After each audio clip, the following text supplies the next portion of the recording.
Assalamu alaikum wa rahmatullahi wa barakatuh. Welcome back to viewers, listeners, pupils, parents, adults, friends, and family. Inshallah, we will continue with the subject of Makharij al-Huruf, where the letters are pronounced from. As explained, Makharij is the plural for Makhraj, exiting place. Al-Huruf is the plural for Harf, which means letters. So the letters, the place in and around the mouth, or you could say the places in and around the mouth from where the letters of the Arabic alphabet emanate from and are pronounced from. Also, a quick recap that in total there are 29 letters in the Arabic alphabet, and these 29 letters are grouped into 17 makharij, according to Imam Khalil rahmatullahi alayhi. And as we also discussed, the following diagram pictures will help you understand where the letters are pronounced from. We have the gunna area, which is known as the khayshum, and then we have the tongue, which got the extreme back part where the qaf is coming from, the little to the front, not as extreme back. You can see where the qaf is coming. You can see the palate, the center of the tongue, the tip of the tongue. Then explain there's the edge, the side, and the tip. And then the lips, you've got the outer part, the dry parts, the inner part, which is the moist part of the lips, the throat, which is divided into three: the bottom part, the middle part, and the top part. And then you've got letter dad, as you can see from the side of the tongue. And then you have the letters lam, ra, noon, the involvement of the entire side of the tongue, and it will then connect to the gums of the certain teeth from one side to another. So your tongue will rise, and it will go to the gum area of either the first molar tooth, so the entire side of the tongue will cover this area of the gums where the teeth finish and the gums begin. And when we are practically going through the letters, inshallah, I will point this out. Over here, they went through the explanation of the setup of our teeth. So we've got the central incisors, upper lower, lateral upper lower, canines upper lower, first and second premolars upper and lower. Similarly, the first and second molars, third molars, and each we have the upper and the lower. The tongue, you've got the side, you've got the edge, and then you've got the tip. And these are all very important. And then we're going through, alif is pronounced from the empty part of the mouth, as you can see. So if you were to open your mouth and insert your finger into the empty area, the sphere of the mouth, this is where the letter a, u, and e emanate from, known as the letters of the air, and also known as huruf al-hawa'iyya and huruf al-madda, the letters of the sphere and the letters of the stretched letters, the alif and waw and ya madda. So those of you who are following the Quran lessons that we are going through, that when we refer to alif waw ya madda, that is where the sounds are emanate from. So the emptiness of the mouth is from where the letter alif, meaning a, u, and e sound are pronounced from. Letter ba is pronounced when the wet portion of the lips meet together, and this was explained. So if you take your fingers, and if you pull your lips towards you, you have the outer part, the dry part, and the inner part, which is the wet part.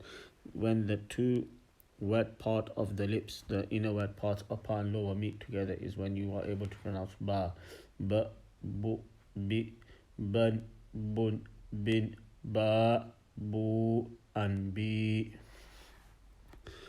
And then letter ta, as explained, pronounced when the tip of the tongue touches the back of the upper front two teeth, central incisors. And then I explained to this. So you take the tip of the tongue, and you know the tip of the tongue, according to this diagram, that's the tip of the tongue over here, that's the tip.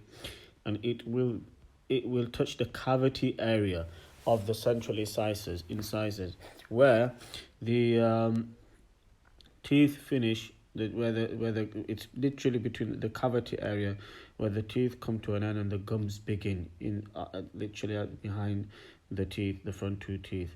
And you try to keep it more onto the actual teeth, so we don't become the victims of saying letter ta incorrectly. Myself, I come from the subcontinent and I have a Gujarati background.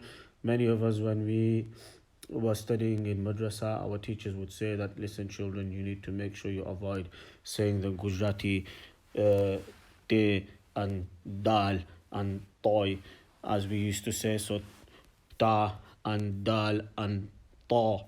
We've got to make sure that we actually are very careful in where we connect the actual tip of the tongue. It shouldn't be on the gums only. If it's on the gums only, then it will definitely sound incorrect. Te, ta, dal, and to. That is totally incorrect. It has to be behind the, as explained here, that it has to be the cavity area. Ta, to, and dal. Why am I saying all three letters? Because I did explain in the last lesson that ta as well as letter dal and to, they are grouped together and they are pronounced from the exact same مخرج as explained here in detail. Letter tha, pronounced when the tip of the tongue touches the edge of the upper front two teeth, central incisors. So you have the tip of your tongue, and what will happen is it will actually kind of sort of hang over. So the tip of the tongue, you take it to the edge of the front two teeth and allow the tip of the tongue to slightly exceed the upper front two teeth. And then you will be able to say th, thu, and thi, tha, thu, thi, thun, thun, thin. You must make sure that the tongue, it sticks onto the top of the front two teeth, the central incisors, and slightly exceed the tip of the tongue. And you've got to make sure you push the sound.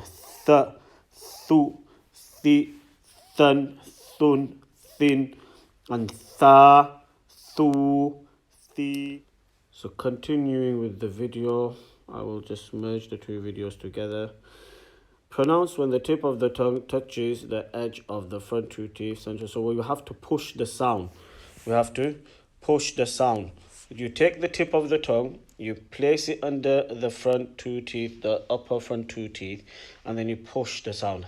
Th, thu, thi, the, thu, the, wa, wo, li. I was just pronouncing letter dhal and wa because they are also grouped with letter tha, and they are pronounced from the same place. But over here we are just concentrating on tha, so pronouncing it as detailed over here. Remember, I can do only so much over the video. I'm going through the theory, trying to give you as many tips as possible, but very important is that you do practically sit with a tutor, competent and highly skilled in Tajweed. The men folk should be approaching the ulama who are present in your areas, and the ladies, again, they should also be asking and requesting the female scholars that are available, and they are also highly equipped and competent and confident in the phonetics of the Quran. Let's look at the next four letters, shall we say. We have letter Jim, Ha, Ho, and Dal. Now, Jim, okay, pronounced when the center of the tongue touches the upper palate. So as you can see here, the center of the tongue. Now, where is the center of the tongue? We can see here, this is the center of the tongue. The center of the tongue will rise and it will touch the upper palate. J. The best way to practice the letters is that you either take an alif, put a fatha on it, zabar, and the letter which you're practicing, put a sukun on it. Aj, uj, ij. Or you actually use the vowels that the vowel sounds, j, ju, ji. So the center of the tongue. And it has to be a proper J sound, equivalent to J in English. That's the center of the tongue, and it rises and it will touch the center of the upper palate. J, ju, ji. So you must make sure it doesn't sound like z, zu, zi. Right? It's a jim sound. One najmi and not one najmi. Sometimes we can be too casual and say it, and we think that we're actually copying the Arabic accent. People say jim. It's not jim, it's jim, and there is an actual j sound. So the j sound has to be very prominent and evident. J, ju, ji, jan, jun, jin with the fathatin, kasratin, dhammatin sound, and ja, ju, ji. So there has to be a j sound, a j in English or which other language you speak, but it has to be, the sound has to be very clear and evident, and the jim sound, that it shouldn't be jim. It's not jim. It's not one najmi, and it's not akhraja, and whichever jim sound you come across in the Quran or whenever you're speaking the language. Some people, when especially the ta sound, watini, watini. It's not watini. It's watini. It's a ta, and we think that it's actually quite cool, and we think we are sort of copying the actual accent of the Arabs, but they are not saying the letter the way it should be pronounced in Quran terms. Yeah, in language terms, they might be saying jim, and a ja'in, I am coming. If you're speaking to someone in Arabic, you say, okay, where are you going? And he goes, oh, basically, what are you doing? Or wherever it may be, and then it involves the letter jim. So you say جاء أبو جهل وذهب فوق الجبل, for example. Our teachers used to give this as an example, and many Arabs, they actually use jim and they say gim, they say ga sound. So جاء أبو جهل وذهب فوق الجبل.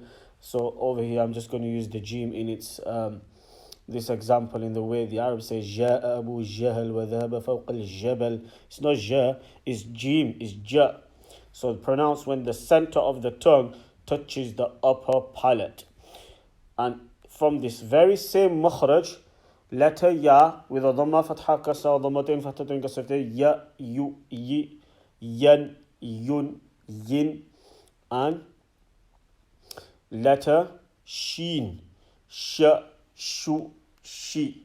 So this is exactly the same place where jim, sheen, and ya, these three letters are pronounced from.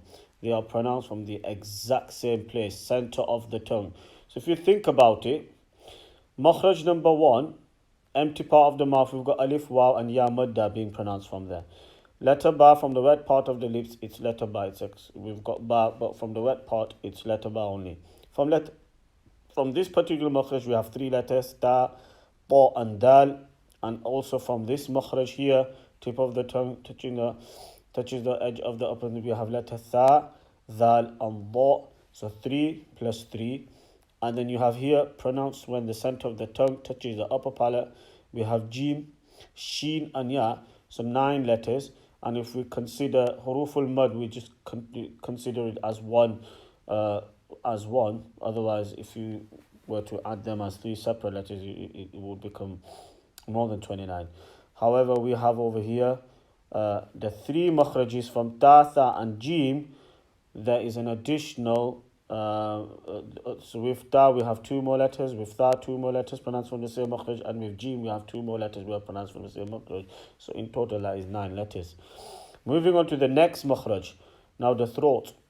Ha, pronounced from the middle of the throat. Ha, ha, hu, hi, han, hun, and hin. When I'm practicing the sound, you should practice with me.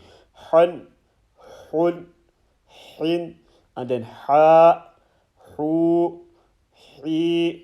Middle of the throat. Another letter which also comes from middle of the throat, as you can see here. Which letters here? Ha and ain. And in this, if you notice in this example here, they have said letter ta, but they have also added dal.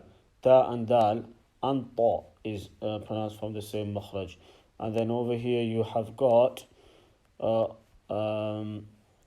jim, and sheen and ya is also pronounced from the same makhraj. Letter ha. So ha, middle of the throat, ain and ha. Generally, the children find these 2 letters difficult, but with practice, they become better and better. Ha and ain. Alhamdu, the ha of alhamdu has to be correct. Alhamdulillahi Rabbil Alameen. There's a ayn in there as well. There's a ha and ayn in the very first verse of Surah Al-Fatiha. Fatiha with a ha too. So ha and ayn pronounced from the middle of the throat. In the middle of the throat, ha, and when you actually say the letter correctly, you will feel there's a twinge in your actual Adam apple. So Adam's apple, ha, ayn. And then next makhraj, ha, pronounced, and this is a full mouth letter, ha and ayn. Both ha and ayn, these are full mouth letters, pronounced from the top part of the throat, nearest to the mouth. Ha and ayn. And again, once again, coming back to the question that we were discussing, that if the letters are coming out from the same place, why do they sound differently? It's how we have heard the letters being pronounced. It's a practical transmission from Allah to Jibreel, to Rasulullah, to his Sahaba, likewise all the way to us. And all of these sounds have been transmitted and transferred to you and me through naqal, practical imitation, and it has been heard from teacher to teacher to teacher, passed on with a sound chain of narration. So nobody can say, well, how do you know? This is how Allah recited to Jibreel, and then Jibreel Rasul alayhi salam in turn recited in this particular manner. So Rasulullah sallallahu alaihi wasallam, we have a chain to prove that this is how it was done. So it's just not sort of it's not made up. It's not just something which has been fabricated. So ha, pronounced from the top part of the throat nearest to the mouth. Ha and ayn, as you can see. Ha, ayn, middle, top part, ha and ayn. And letter dal, pronounced when the tip of the tongue touches the back of the upper front two teeth, central incisors. Da and dal. Exactly the same as here. Touches the back of the upper front two teeth. So if you take letter ta, dal and ta, and you just touch, the tongue touches the back of the upper front two teeth, but it's near more towards the cavity area, where you have the cavity where the teeth finish and the gums begin. It's that area where you need to take it, but you must make sure that it doesn't purely go onto the gums only. If this letter dal is strictly applied from the gum area and the gum area only of the front two, behind the upper front two teeth, then it's going to be pronounced wrong. It's going to be dal, da, do, di, dun, dun, din. This is what we call the Gujarati dal. So no offense to the Gujaratis, because I'm a Gujarati myself, but this is what we tend to do, that we are not mindful of the tip of the tongue touching. If it goes behind the teeth, then insha'Allah al-Aziz, with practice and spraying the letters to a competent teacher, you will be able to come over this, especially the young ones. Let's put them into the habit of pronouncing the letters correctly from the onset. So insha'Allah al-Aziz, by doing this, it will become very easy for them. And if we look at the next makhraj as well, because it's connected to a makhraj which we have already done, dal, pronounced when the tip of the tongue touches the edge of the upper front two teeth, the teeth, central incisors, as you can see, tha, dal, and letter la is also pronounced from the same place. So letter dal, the makhraj of letter dal we have already discussed in ta, and the makhraj for letter dal we have already discussed in letter tha over here. So the most important thing is, after understanding the theory of the makhraj, you have to practice the letters. And you use our lesson number 1 from the playlist. If you're going to Safar Qaida YouTube channel playlist, Safar Qaida lesson number 1, we have been practicing the Arabic alphabet, and they have been practiced in line with the Makharij and the detailed explanation given to you and me in this book itself. So inshallah al-Aziz, we will continue with our Tajweed lesson. Letter Ra is a bit of a complicated one. It's very important that you pre-study at least Ra, Za, Sin, Sheen, and Sad, up to Sad. Inshallah we will cover it. Letter Dad is, again, we will do that on its own, inshallah al-Aziz. So for now, continue practicing, go over isti'adha, basmala, also go over, keep reading over the makharij, but most importantly, every single day, practice the makharij. Take the letters, Say every single letter in the manner I said. A, U, I, An, Un, In. A, U, I. All the sounds. B, Bu, Bi. Ban, Bun, Bin. Ba, Bu, Bi. Likewise, you do the same for letter Ta, Tha, Jim, Ha, Ha, Dal, and Dal, inshallah. So for now, inshallah, on behalf of Ihya Sunnah and Kashif Ulum, we shall see you next week. May Allah subhanahu wa ta'ala keep you in His protection, and may Allah subhanahu wa ta'ala bless you always. Subhanallah wa bihamdihi, subhanakallahumma wa bihamdika, nashhadu an la ilaha illa anta, nastaghfiruka wa natubu ilayk.